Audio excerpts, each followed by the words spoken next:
The following program is a part of Black Squirrel Entertainment.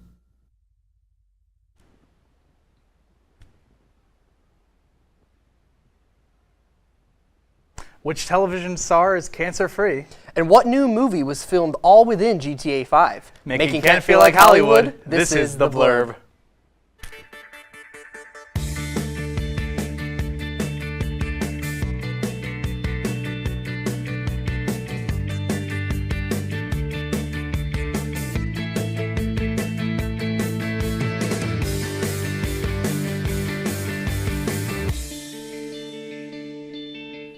Welcome back. I'm your Oobleck-like personality, Rocco Grassi. And I'm your silly band's advocate, Nick Heller. You know, there weren't too many big stories this week, but I think we've got a nice little pile of them. Yeah, I think we found the best. It was a low tide, but there's some stuff to talk, so let's do it. Let's just start off with a good one. Yeah. Jenna Fisher, known for her role as Pam Beasley in The Office, revealed last week on October 8th that she has recently completed treatment for stage 1 triple-negative breast cancer, letting her Instagram followers know that she is now, thankfully, cancer-free after undergoing surgery, chemotherapy, and radiation treatment.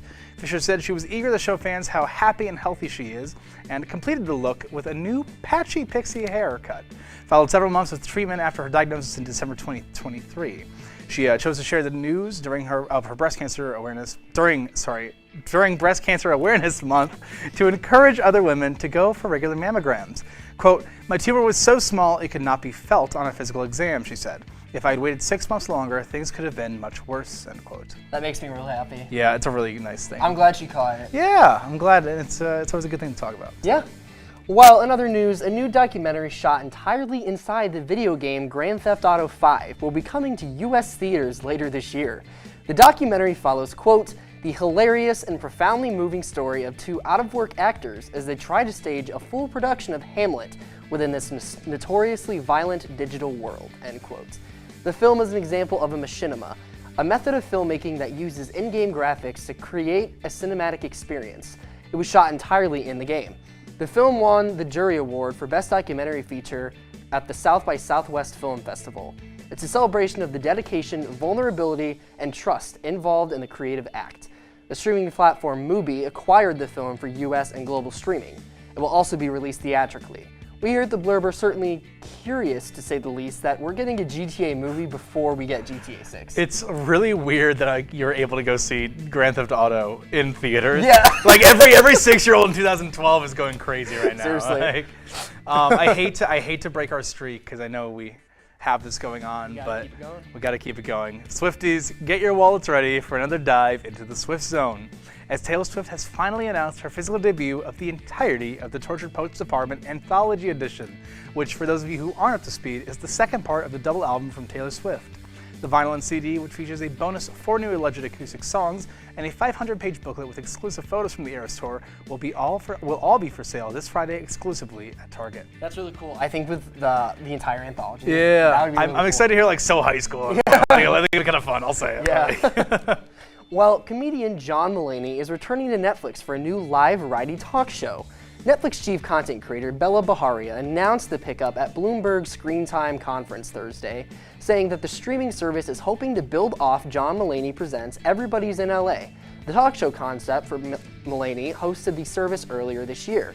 The weekly show will launch in early 2025, with Mulaney also working as executive producer and co-showrunner. Specific details are still under wraps. Bella Baharia said, quote, "I was there at a couple of tapings, and it was so bold and original and fresh and unprecedented, unpredictable, and I think it'll be really fun to get to do a show live with him," end quote. I know I'm personally extremely excited for this, considering I've been a fan of his for years. Yeah, his last live special was really fun. I I thought really it was enjoyed fun. it. So I think this will be nothing but a smash hit. Yeah. So, well, let's just hit this one. A few weeks ago, we had mentioned the ongoing case of Sean Diddy Combs, and now most recently we have obtained a date for his trial. The federal trial date for Diddy is scheduled to start May 5th of next year, and Combs has remained jailed in Brooklyn since he was arrested on September 16th after 2 separate judges twice denied him bail. The courts will be looking into the wave of lawsuits accusing him of sexual assault and misconduct over the decades. A federal indictment alleged Combs orchestrated and recorded coerced sex acts during gatherings known as freak-offs. Combs faces life in prison if he's convicted. Yeah, I'm glad that they finally have a trial. date set for that. Yeah. I think that he needs to. Justice has to happen. Yeah, you yeah, know? This for is sure. it's messy. So. Well, and a little bit more happier news.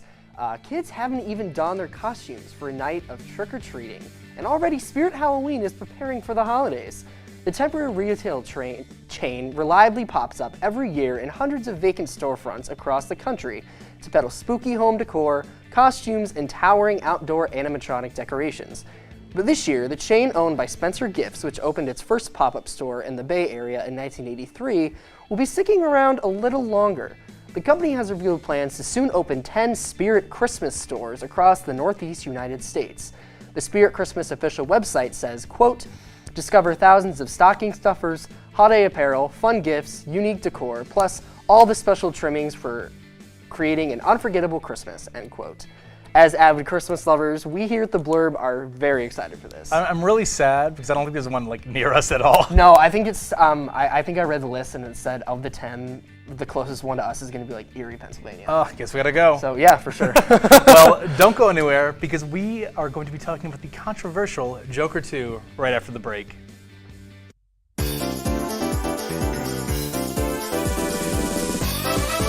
You know what time it is. We're back for another Behind the Blurb as per usual.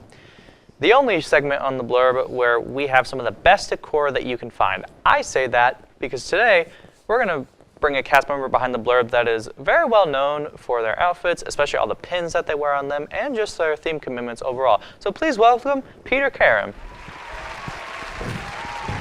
My man. Hello. Hey, howdy, hey. Hey. It's an absolute pleasure to have you behind the Blurb. How's it going? Good. How are you? It's great being here. Yeah, absolutely. And you know, I wasn't kidding, by the way, y'all. Like, check Peter out with all his pins. You got like so many pins on. You got like a bunch of Spider-Man, a Deadpool one, some Star Wars. You got a lot there. Yeah, I do. It's probably gonna keep growing as time goes by. Yeah. But anyway, with that out of the way, let's kind of jump right into this. So, you've been on the Blurb for a little over a semester now. You're coming onto your second semester now. So I wanted to ask you, what made you want to join the Blurb, and how would you like pitch the Blurb to somebody if they wanted to join? Well, let's see. I love talking about like pop culture, film, show, music, like anything that has to do with pop culture in general. And like the fact like this is like what the Blurb is about, it just like it fits right in my alley. And how I would pitch this to someone, I would just say like it's a show that like basically talks about pop culture, and it's like really fun, especially the people that are like here. Like me, right? Yeah, exactly. Like Yeah, that's you see, he knows what he's talking about. Thank you, Peter. You're welcome. Anyway, you know, since we're talking about pop culture and whatnot, and since we're all about making Kevin feel like Hollywood, I kind of want to ask you a Hollywood-related question here now. So, if you could be any celebrity for one day, which would that be? That is a tricky question, but if I had to choose, I'd probably be Hugh Jackman, because Hugh Jackman, okay. I love Hugh Jackman, and who wouldn't want to be like a guy who like played like one of the most iconic Marvel characters ever, especially since Marvel's gonna make him do it until he's 90. Who wouldn't want that, right? That's a reference of all time. Why don't you add a little Wolverine pin onto your jacket there? Yeah, I've been meaning to. Yeah. Are you gonna upgrade to like patches? I'm thinking about it. I would like put patch on my sleeves, but like since they're like cloth and not like jacket material. Yeah. But You should get like a Letterman's and then just like patch up a bunch of stuff related to everything that you're into. I'll definitely consider that. Yeah, please do. Anyway, my next question would be, what would you do if you all of a sudden won $20 million no tax? I never thought of a question like that. And 20 million specifically. I would donate half of that to a charity, maybe a children's hospital, and for the rest, I'm not sure. Maybe, obviously, to like pay for like an apartment, etc., and obviously to just get by in general. But I would probably donate some more. All right, so we're all about donating. Yeah. I see. Well, hey, I mean, it's great that you mentioned that. It's great that you want to like get involved in in like a practice like that, it's always like a great idea. And it's actually great that you mentioned that, because this Saturday, November 2nd, is actually our charity charity live stream known as Extra Life that we hold every year here at Student Media for Kent State. You can catch on November 2nd from 10 a.m. to 2 a.m. Tune in, watch us, entertainment shows, have a lot of fun, and consider donating, because we're going to be raising money for Akron Children's Hospital throughout the entire day. So we'd love for you guys to tune in, and it would be a great time. Ain't that right, Peter? Yes, correct. You know, you're a goat, you know that. Thanks. So are you. Peter Karam, everybody. We will be right back for more programming.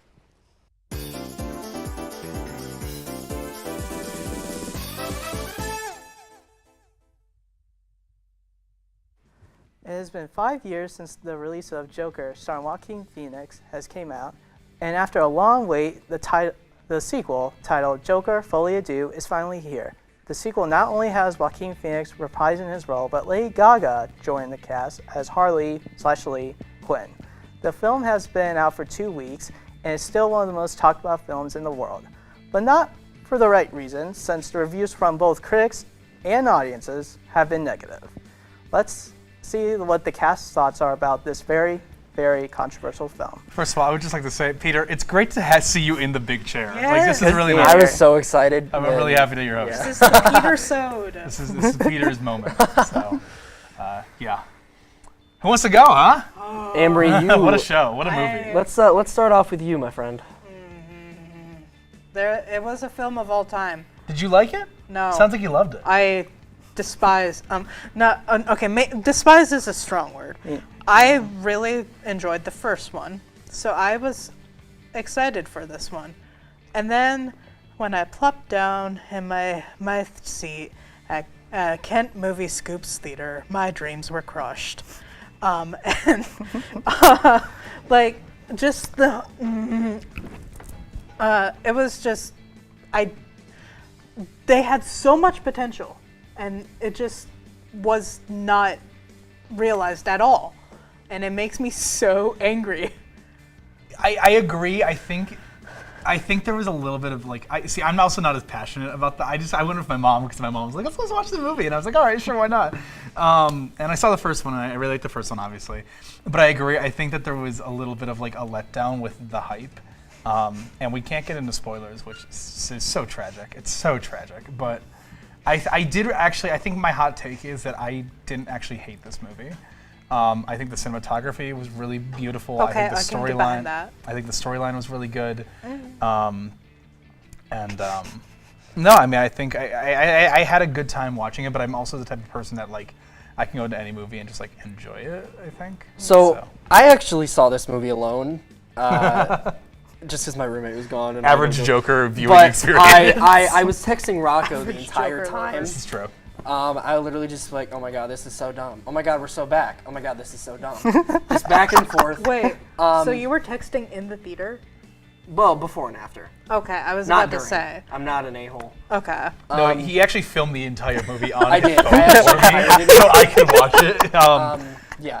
No, I actually thought that it was, it's pretty rough. I'm not going to deny that. Here, do you want to hold his other Oh, hand? please, could I? You want to hold his other Yeah, hand? that'd be nice. We'll hold them There we together. go. This is great. So I actually thought that it wasn't awful, I guess, but it was very much so not good. And I thought that, like you said, I agree with what both of you said. Like, I think that a lot of the visuals were great, and most, emphasis on most, of the musical sequences were really well done, I thought. I didn't hate the musical sequences. Okay, my thoughts about that were like the reprises of like them were just very drawn out and just not needed. But like when it was originally like sang, like they reprised like the same song, I want to say like a few times throughout, and I'm like, come on, give me something new. Let me and they just kept talking about like this mountain. Like, this is not a spoiler. For some reason, a mountain is brought up several times, and I'm like, they go nowhere with it. I feel like it could have been like an empire or like crime empire, since that is what the Joker basically does. Right, like, yeah. Yeah, like it's like yeah. I mean, I don't know. I kind of understood that part. I think I was gonna hate the musical aspect. I went in thinking the musical aspect was gonna be a little corny, but I think that they did it in a way that you are very passionate about. They This. only let Lady Gaga actually belt once. Well, yeah, she's in like an asylum. Yeah, but like if you're gonna have her sing, let her belt. Let her sing, not whisper sing like. Like, okay. that was her entire movie. Okay. Okay, here's what I'll say about the singing. I know, so she said before the movie came out that she basically learned to not be able to sing. Mm-hmm. She unlearned how to sing. But I it feel shows. like it does. And I feel like it should have been the opposite. Like, I feel like they should have given Joaquin a little more singing training. And then they could have had, like, actually good sounding, like, voices. Not that they were too awful, but it was just like, they could have been, like, a lot better with the This is the worst person you know's La La Land. And That's true. So This film is basically a parody of a twisted, dark parody of La La Land. La La Land. Speaking of Lady Gaga, what did you guys think of her new cover album, Harley Quinn? I didn't realize there was going to be a bunch of covers going Yeah. into it, but I don't know. I think it was a thoroughly good cover album. It was. I saw a tweet, and it said that Lady Gaga released the album to prove that she can sing. Yeah. She unlearned and then she learned again, so Yeah. she can release the album. And I like how they're all songs that are in the movie, even if Yeah. in the movie she doesn't sing them. Like if it's just like a Joaquin Phoenix solo in the movie, she ends up singing the song in the album. And while they are covers, they're all great. In fact, I want all my Good Morning stands to rise up Yes. because I think that was the best one in the companion album. I agree. And I would have hated like one or two like original songs maybe that she could have written for the movie. I agree. But I thought it was just through and through just a really good album, and I thought it was a good accompaniment to the movie. It was And like you could tell with her just like promoting and just the release of this album Harlequin, like that she's like inspired by it. Like she was inspired by playing the character. She was inspired by like making the album, and I feel like this might. I'm being optimistic. This might usher in like a new era of Lady Gaga, honestly. I know she's already been in the studio making like- new music. yeah, and like- it wasn't just for this either. Die with a Smile. Oh, not a smile. Not a music block. Not a music Yeah, block. another conversation for another time. Well, it is a music block. But Speaking of a Gaga, hybrid. I did want to say I felt like they kind of nerfed her in the movie. Yeah. I agree. Yeah. I 100%. know that agree. they 100%. cut a lot of scenes. Like I know that when they first released stills from the movie before it came out, Yeah. there was the one of her with like smeared makeup and short hair in in an Right. elevator, and Yeah, that they deleted scene that. wasn't in the movie at all. Or that one like leak where she like kisses a reporter outside of Yes. the trial. Yeah. Not in the movie. Peter, what did you think? Oh, of the overall film, well, here's the thing. I hated it walking it out, and I basically went through the 5 stages of grief just to process this. You know what? film. That's a great description. Yes. And but after I went through that, I kind of the worst thing for me was like the ending, but the more I processed, And he pissed me off. Todd Phillips, when I find you. Yeah. what were you wish we saying? could- Todd Phillips, watch out for Nick. I wish we could talk about the ending, but yeah, I agree. I think I don't think we should. Well, because I didn't realize the ending until Rocco I was called I me. called her because my mom calls me and she's like, "Hey, I was listening to this radio show and they told me about the ending and it was this." And I go, Rocco, it's this. He goes, there's like 10 seconds of stunned silence. He goes, "You're kidding me." I was like, "No." And he goes, I'm gonna have to go take a star off my letterbox with you. I was like, "Yeah." Yeah, yeah. It kind of ruined warped my perception of the movie because it's like, why would they do that? But I don't know. Yeah. All right. Speaking of music, be sure to stay tuned because the cast are going to be talking about Charlie XC and her music.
Kids will spend 15 minutes watching online videos like this one.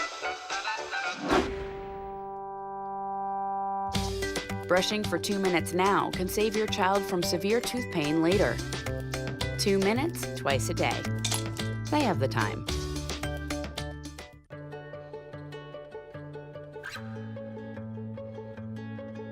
I feel like her heartbeat is like same speed as mine.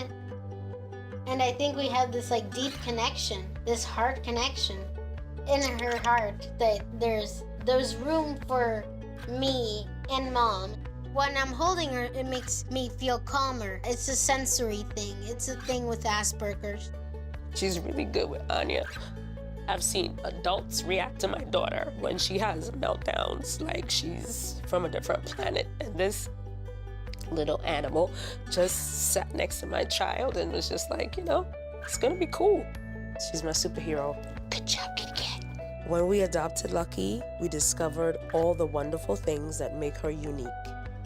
Lucky's a little bit of a lot of things, but mostly she's pure love.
Welcome back.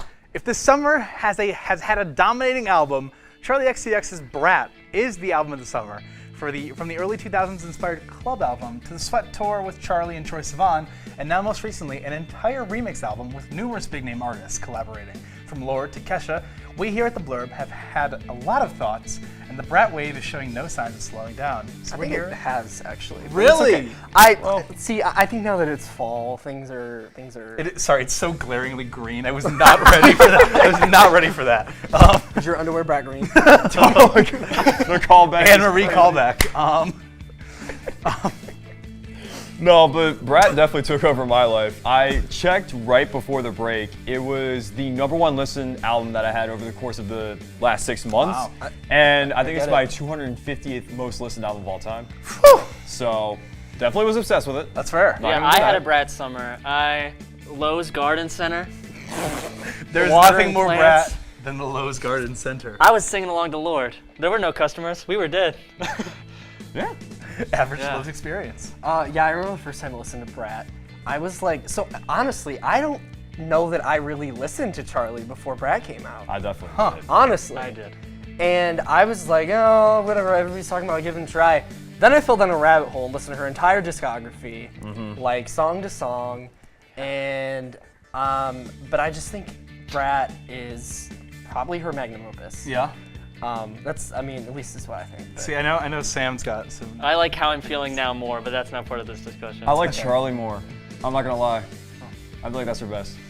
Notice how nobody here said Crash. Well, Crash was bad. Oh, to be honest. If Vroom Vroom counts, song for song, Vroom Vroom might be the best. But That's fair. Other than that. I really like this album, and I was hyped when the remixes started dropping, especially Brad, but it's the same. Yeah. Brad, and it's different, Brad but is it's the the same. But there's 2 songs, so it's different. Yes. Yeah, okay. I really like that one. Which had, I think it was 2 songs, Spring Breakers, Spring and Breakers, Hello Guess, Goodbye. and Hello Goodbye. Yeah. And Guess, Oh, yeah. thank you. Yes. I didn't really tune in too hard. I was more just listening to the original album because I like how it kind of circulates back towards, like with 360 to 365. I listened to the one with there's 2 new songs or whatever, or 3 songs. Yep. I listened to that one more, just because I could get the full. Right. I just didn't like the album cover. I was like, this is fine. Well, I didn't either, but It's too much word, too much reading. I liked Guess more than Spring Breakers and Hello Goodbye. Yeah, I agree. I liked Spring Breakers more. I was gonna say, I'm than Spring Breakers. Guess. But when the Billie Eilish remix came out, I think that very quickly became. Charlie I'll the Straight say- She knows I'd hate it. The Billie Eilish remix made me like Guess more, and then the Kesha remix made me like Spring Breakers more. I feel like that just kind of. Kesha was okay. We have a lot of big artists on this. Oh, absolutely. We have a lot to get through, and I had a list. I don't think it's here, but and I'm blanking on it horrifically. But Oh, okay. I'll say one. oh yeah, run it. Blade on his remix was very good. They just needed to push him up more. That was mixed well. Yeah, and he's so quiet, but you can hear that he's spitting. Like if you really listen, you're was. like, this is good Blade. And Blade with Charlie XCX, especially like in the A.G. Cook type beat. I don't know who did the beat, but it's like with the sound off Brat and his vocals, it's really good, but you can't hear him at all. And then the Carolina Polachek.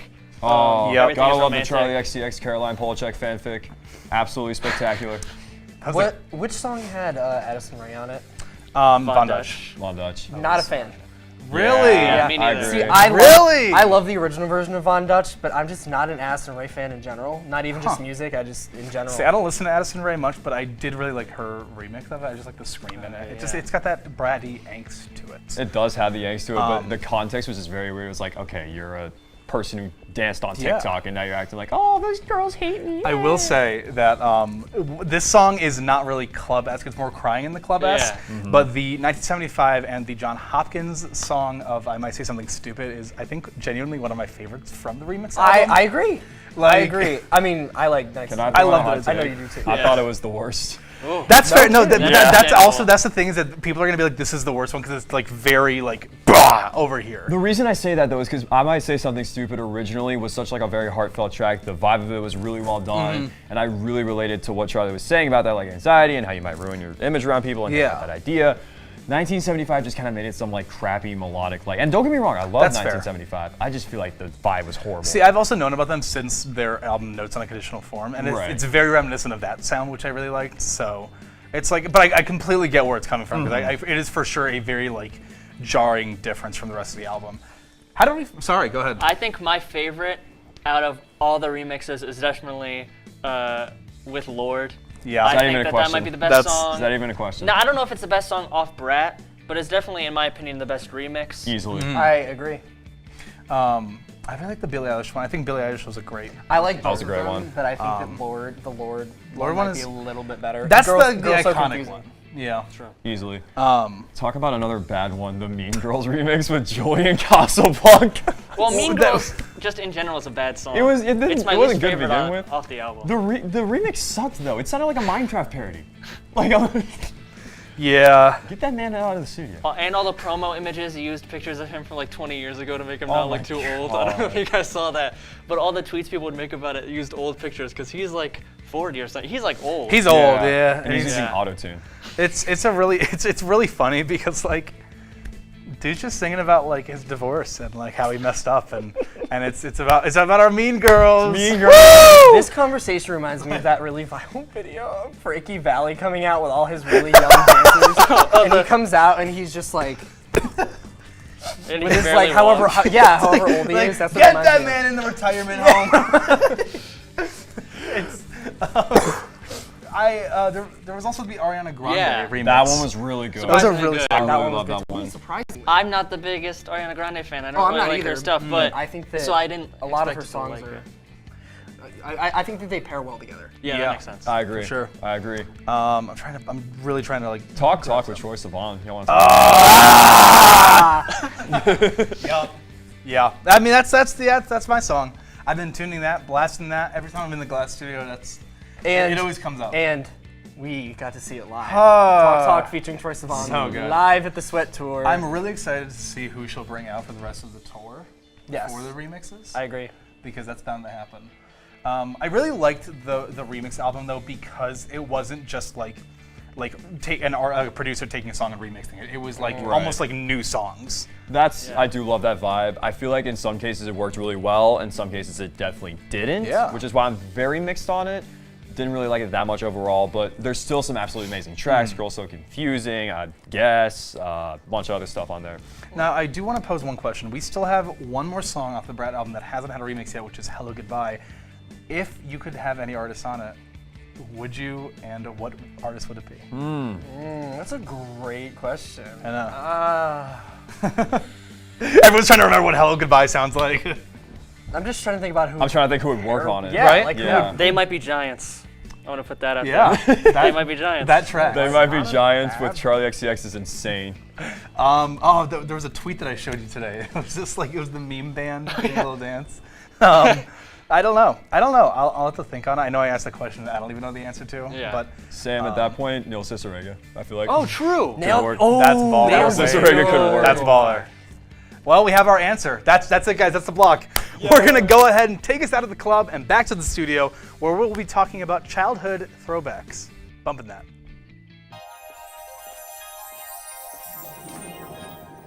Can you consent with me? Imagine what you'd see if every child had a book to read. 'Cause every kid across the nation deserves a book to read, and we can make it happen right now. No, I don't know what you've been told, but kids with books learn so much more. So the mission is for us to get a book to each and every child. So let's join hands, book people unite, unearth hidden passion. Mama, have a good time. Living seeds of inspiration to motivate some magic. To change the writing on the wall, writing on the wall, and make a difference. One book can inspire a child. One book can be the first thing that helps to change a life. People unite. Read to a child today and spark a lifetime of ambition. Good morning. Hope you all had a good weekend and are ready to be inspired. One quick thing I want to remind you guys to be studying. Major key alert. Did you just look at your phone while you was in class? You played yourself. Class, today we're talking about inspirational quotes. You want to get that paper? You better turn in that paper and get an A+. That's a major key. Another one. Mogul talk. You want to reach the mountaintop? You got to go hard. To succeed, you have to believe. Stay focused. Fly higher than the eagle. Don't ever play yourself. The key is to make it, so make it. Louise, can you give me an example of an inspirational quote from recent history? Don't play yourself. The key is to make it. And who said that? I did. Now that's a major key alert. Learn the real major keys to getting to college at GetSchool.com. I got you. Oh, yeah, I got him. That stupid controller froze again. You're only saying that because you're losing. Bet you bought the cheap one. My controller is junk too. Is this even real? You're spending less, so... Yeah? We'll just buy it again? Smart kids. Who are you? Or what are you? Hey, I was wondering if you guys wanted any... OMG, it's McGruff. Yes, I am. He's not my Uncle McGruff, the crime dog. He's an imposter. He's a fake. Oh. I am McGruff, the crime dog. He is the fake. And so is that controller you're holding. It's gonna break. And that, Pops... could blow up in your face. That's right, Scruff. Let's take a bite out of crime together and protect ourselves against fakes. Like him, who says you're not the fake. Dude, you're literally missing an arm. You are smart kids. You're smart. Buy smart. Many Olympians have launched their careers at Kent State University. In track and field, veteran coach Nathan Fanger has propelled 2 star athletes to the Summer Games. Following in their powerful footsteps is Olympic hopeful Gabby Bailey. Gabby's high school coach knew Kent State would be a perfect home for the Jamaican star after seeing the success of one of his former athletes, Olympian Daniil Thomas Dodd. Kent is a good place to grow because the environment here is unmatched compared to other schools. It's not just a good place for athletes, it's a good place for everybody. Everybody feels supported here. Coach Fanger helps Gabby grow athletically and academically. We want to go win conference championships and we want to see people's success outside of track and field, but to get there, you've got to be able to be supportive through the whole process, right? I'm there essentially 24 hours a day, 7 days a week. It's like an experience that you probably won't get anywhere else. And it's just a feeling of being welcome all the time.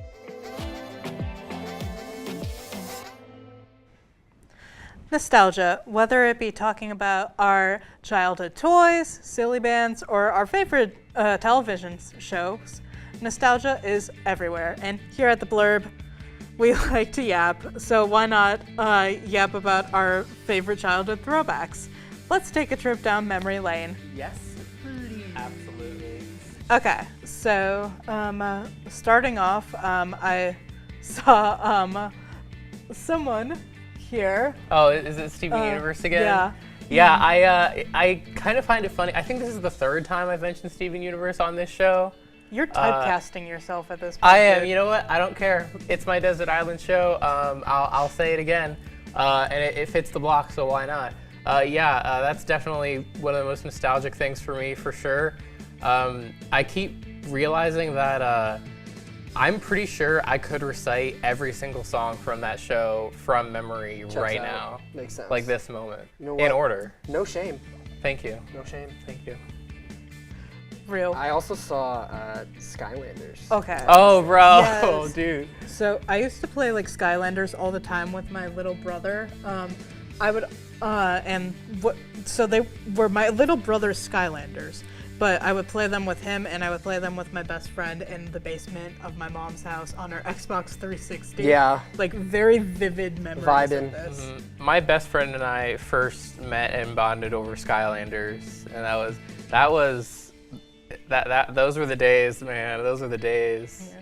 Now, I'm ashamed to say I never actually owned Skylanders for myself, but I would play it at friends' houses. I never owned them. They were my brother's. I was also a little bit of a Lego Dimensions kid. Ooh. If anyone remembers Lego Dimensions, it's kind of niche, but also not really. I was into Legos themselves, not really Lego Dimensions. Well, that fell down. Yeah, That was part of it, was my Lego obsession too. Did you guys play with Beyblades? Yes, Yes, I did a little bit. I had Beyblades, yeah. My brother had Beyblades, and he had like a little arena in his room, and we would all like gather around his little arena and just scream, "Let it rip!" Yeah, you have to say "let it." If you Yeah. don't say "let it rip," if you you're don't not say really "let it playing rip," Beyblade. you're gonna be cursed You're a by fake the Beyblade fan. Beyblades. It's true. You're not really a Beyblade fan. Yeah. You're not saying "let it rip." Now, this one I didn't have. Well, maybe I did get one, but I was never really into it. Was Bakugan. Ooh, why did my brother have all of these? Like, and I didn't. I just stole. Well, I remember his that they were stuff. like little dragons. I think I got one in like a McDonald's Happy Meal one time Yeah, or they something. just do. Yes. And it was like, I remember they turned it. I had one my entire life. I never really played with it, but I thought they were fun. I always wanted the purple one that we like used on the graphic, but I never got to have it. Oh, I didn't. I always don't wanted remember. that one. I remember like I just thought it looked neat. My biggest Oh, I had the Bakugan black memory. one. The all black one. That was the one I had. I literally got that one I from think I had McDonald's. some of these. I had this orange one up here and like this red guy, I think. But Yeah. Bakugan were really cool. I also remember. I think my most traumatic Bakugan memory was when my mom got rid of all of them without knowing, and then Gasp. Yeah, it was a sad day. No. As I said in A Block, I am a silly bands advocate. Oh my god. I had yes. silly bands upon silly bands. I had many. I had, like those ones, the animal ones, I think I had SpongeBob ones, I had Phineas and Ferb ones, I had just a bunch of other like little random ones that were just like whatever, like household objects and stuff. Yeah, they were the randomest thing. I would wear it like if they were Rolexes. So I would have them up and down both my arms. I had it was the crazy. rainbow ones. I had the rainbow ones. So in summer camp, we actually got silly bands banned because people were like trying to like steal them from each other. And we were doing trades, but we literally got them banned because people were getting violent over silly bands. It got heated. In our elementary school, like literally were like Rolexes because your Yeah. status was determined by how many silly bands you had going up your arm. and we actually got them banned because it was like kids were like cutting off their circulation because they had too many silly bands. They were cheap, on their and I hand. remember my mom would just come home like every other week with a bag of them and be like, "Here, I got you more." And I was like, Yeah, it was an addiction. It really was. Yeah. So what about Ben 10? Ben 10, I do. It wasn't one of my my four horsemen of childhood cartoons. Real. But I will say I did definitely enjoy it a lot for sure. I loved Ben 10. Yeah. When I first got an Apple Watch, Oh, you made it. I made it the Omnitrix. Now it's Jarvis. That's a good idea. But I made it the Omnitrix, and I actually had the toy one, and it would give you little discs that you can put in, I had and that it would one. light up with whatever the alien was that he would turn into, and it would say things in their voice and stuff. And I watched Ben 10 a lot, specifically with my cousins. Which version was your favorite? The original, and then the original, really? Okay. Yes, but I also really like Alien Force. Alien Force. I think Ultimate Alien was my favorite because I was a sucker for those Ultimate. I wasn't a fan of forms. Omniverse. I had mixed feelings about it. Yeah. The animation changed and it was funky. Yeah. Speaking about animation changes, early SpongeBob is nostalgic. Yes. Not later SpongeBob. Early SpongeBob, peak, amazing. I agree. Since episode 1, not a miss. Episode 1 was the one where he was gasping for water at Sandy's Tree Dome. That was the pilot. Right off the bat, bangers. I have a confession to make. I did not care for SpongeBob as a kid. I didn't either. Honestly. My mom showed it to me. No, it grew on me. Don't give me that face. It grew on me. Because I remember one time I woke up before school and my mom's like, "Hey, watch this, see if you like it." And I told her I hated it. And then it started growing on me when I was when I became a real man, I started liking SpongeBob. My parents actually didn't let me watch it, but I didn't care because I just didn't like it. So I was like, okay, I wasn't allowed whatever. to watch SpongeBob at first. My mom thought that it was gonna make me stupid, but she finally changed her mind when I went to a baseball game and the entire stadium was singing the theme song, and I just glared at her like, "Are you gonna let me watch it now, Mom? Can I be a normal child? Can I watch it now?" She hates it when I tell that story. All right. But now it's on the internet forever. Yeah, that's true. This is a niche one for me. Toaster strudels are very nostalgic for me. Okay, you know what? Okay, you know that meme? I mean, it's not really toaster strudels, but Well, you it's know just a niche thing to have a childhood throwback to. You know, the meme of the two podcast hosts or whatever ask you "Oh, what's your favorite Pop-Tart?" And he's like, "Oh, you want a real answer? The 2003 Spider-Man Limited Edition or whatever." For me, that is the Christmas gingerbread Pop-Tarts that were discontinued in 2016, and they had the printouts on the Pop-Tart, and they the ink would come off on your tongue. It probably wasn't good for you. Oh, you're talking about Pop-Tarts. Pop-Tarts, yeah. I know. It just made me think of it. Speaking of ink coming off on your tongue, the fruit roll-ups that did that. I agree. The cherry ones were the best. Those are my favorite. Wait, aren't toaster strudels kind of the same thing as Pop-Tarts? No. They're flaky. Yeah. They're flakier and have I guess they have a filling. But before we wrap up, Teen Titans. Oh yeah, I mean, baby. come on. I love that. Come on. Isn't it awesome? Yes, that's so awesome. Yeah. Again, I feel like we're mentioning Teen Titans for the third time. It's but okay. again, I'm okay with that because also one of my Desert Island shows, 100%. Yeah, absolutely. Yeah, fundamental to my childhood. There's a lot of childhood fundamentals that we could have talked about, and I'm glad that we talked about them. But while we might look at our childhood memories with rose-colored glasses, some things we have to look at with clear lenses and just stare in horror. Next, we're going to play a game about all of the awful things that Kanye West has done during his career. Kent State University's Marcello Fantoni has served on the scientific committee of the Palace of Versailles for the past decade. Through this prestigious position, Fantoni creates worldwide connections, helping Kent State students and faculty realize one-of-a-kind global experiences. Today, Kent State University is a global university. We have a presence in every single continent of this planet. If we send our Ohio students all over the world and bring their experiences back, we create the conditions in Ohio for a much healthier and stronger development of the entire state. When you come back and you have more tools in your brain, more options for solutions, you are a more talented, a more versatile professional.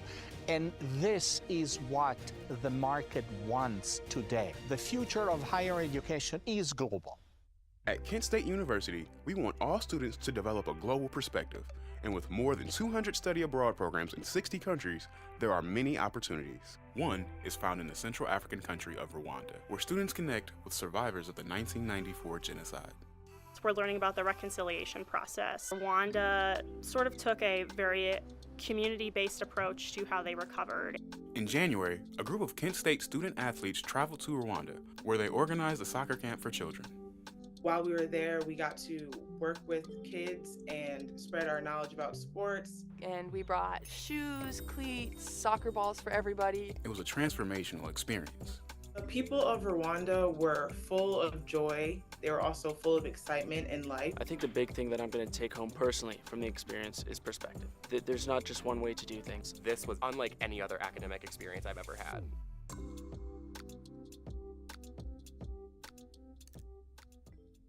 At Kent State University, student athletes from around the world find their home away from home. My dream has always been to come to the United States and play basketball on a college level. I'm going to be the first graduate in my family. It's a big thing for me. The faculty members here at Kent State are incredible. I feel like Kent State, it has all the opportunity in the world. Northeast Ohio is the ideal place for them to excel athletically and academically. From the moment they arrive, students are surrounded by a network of support that helps them thrive and achieve their dreams. We are a family, so helping each other out is one of the most important things. Straight away, I knew I had people that I could count on. As soon as I got here, between coaches, friends that I met pretty early on, I feel like this is a second home now. This is the place. This is it. Coach Starkey, he always asks about how you're doing. Our coaches are so supportive. They make you better athletes, and so many of those qualities are transferable. You're going to come out of here being a successful student athlete. There was an old woman who lived in a shoe. She had so many children, she didn't know what to do.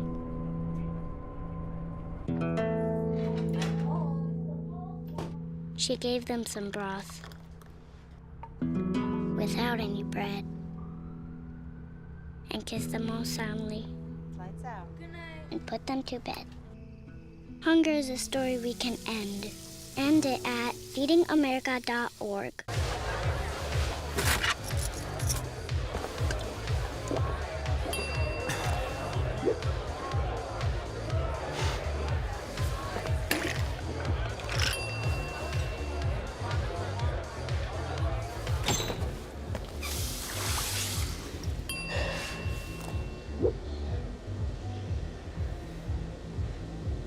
If you need to do something to feel okay to drive, you're not okay to drive. Don't drive buzzed. One of the worst things about having Kanye West as one of your favorite artists of all time is having to just deal with his crap. Seems like every day I hear the most outlandish stuff that Kanye just so happened to be responsible for. Well, today I've decided to finally embrace that low end of being a Kanye fan and quiz Grant, Rocco, and Sam about what they know about this psycho. And what a low end it is. Huh?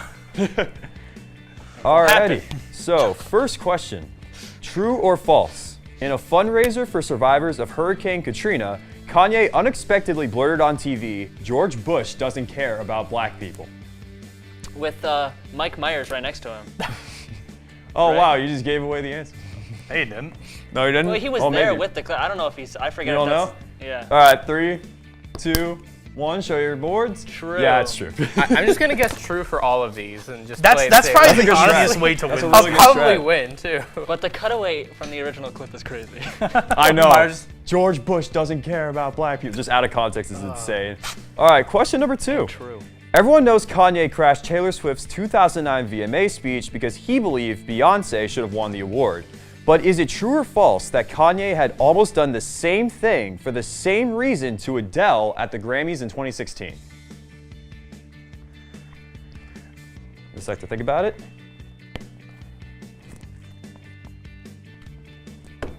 Alrighty, 3, 2, 1. It is actually false. Oh. The person he almost did it to was Beck.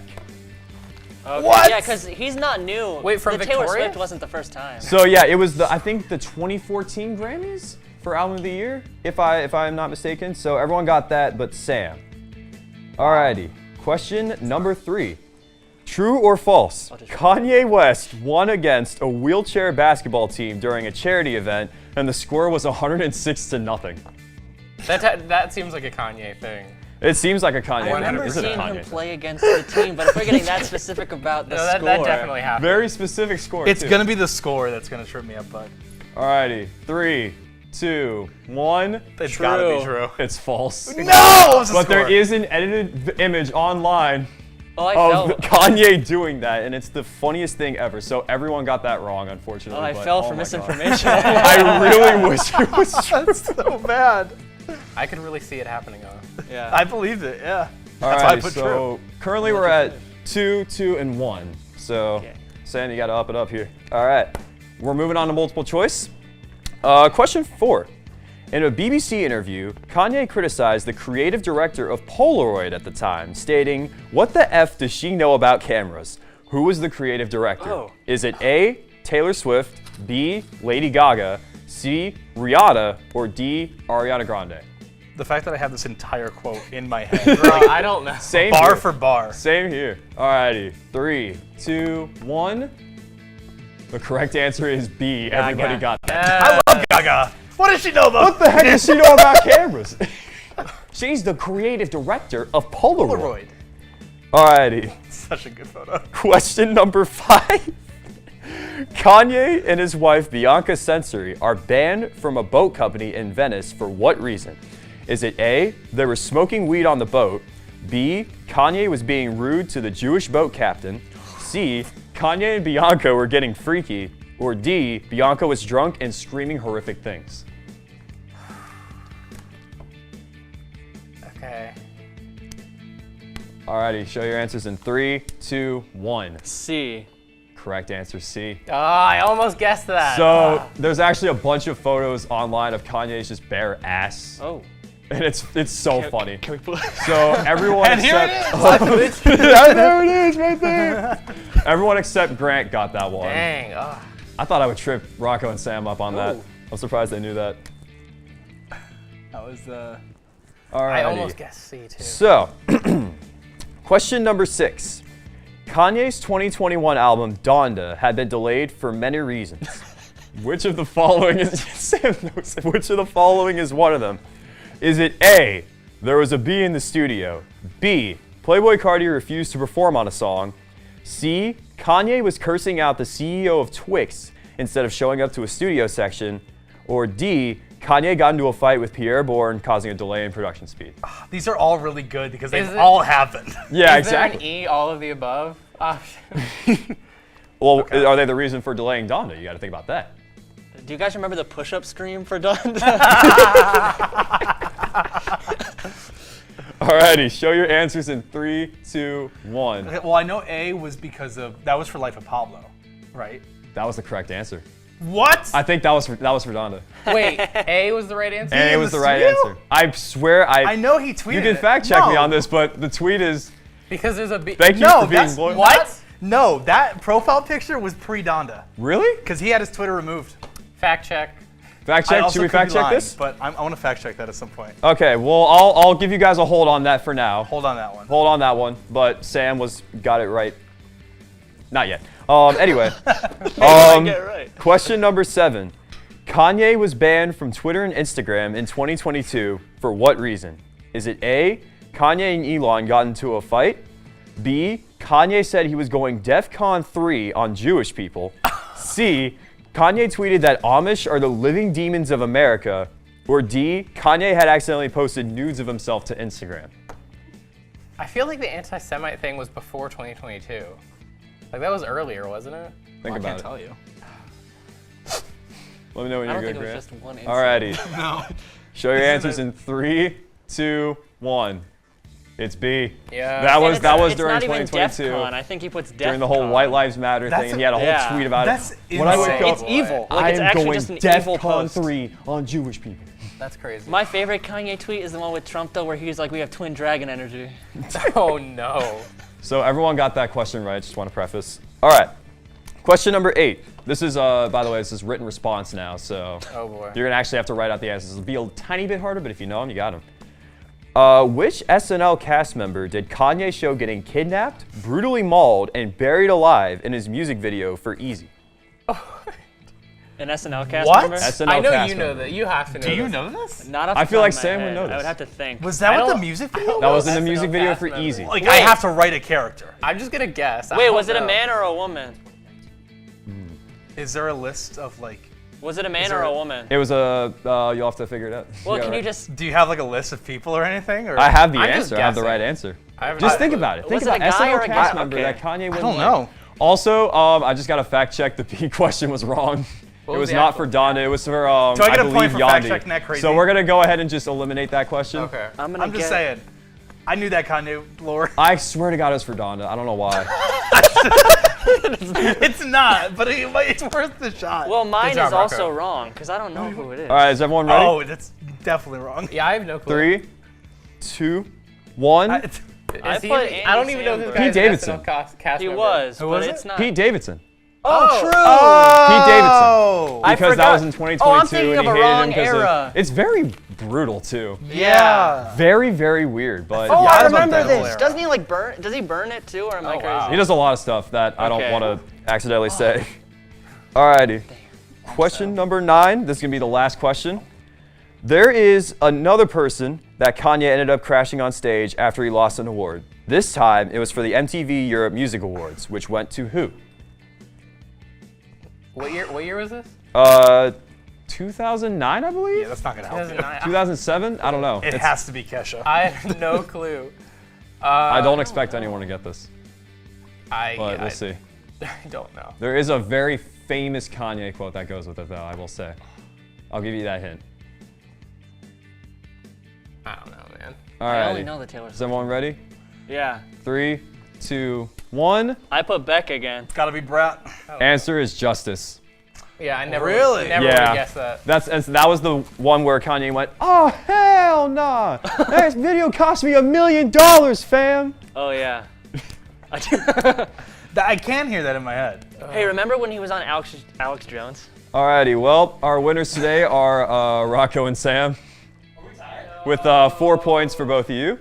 So congratulations. You guys did good. Let's go Kanye. All right. That's all the time we have today for The Blurb. Be sure to follow us on Instagram and subscribe to our YouTube channel at BSC The Blurb to see more of our beautiful faces and to get more of that celebrity by tuning back next Tuesday at 8 p.m. for more Hollywood at Kent. Have a great night, Portage County. Solo stage where the player spends most of it being hunted down by Infinite. The weapon that performed the best here was the Drill Wispen. Its ability to... He finally is like, I get it now. I get it. I have worth because I'm me. And I really liked it a lot. Like, I'm not... What are you staring at? How do you know it's me? No.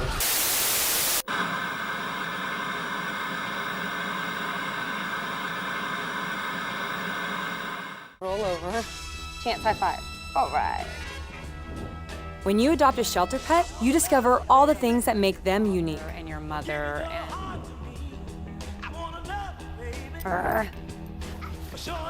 I am totally a hot person. Right, guys? Thanks for being honest. They're a little bit of a lot of things, but they're all pure love. Adopt pure love at theshelterpetproject.org.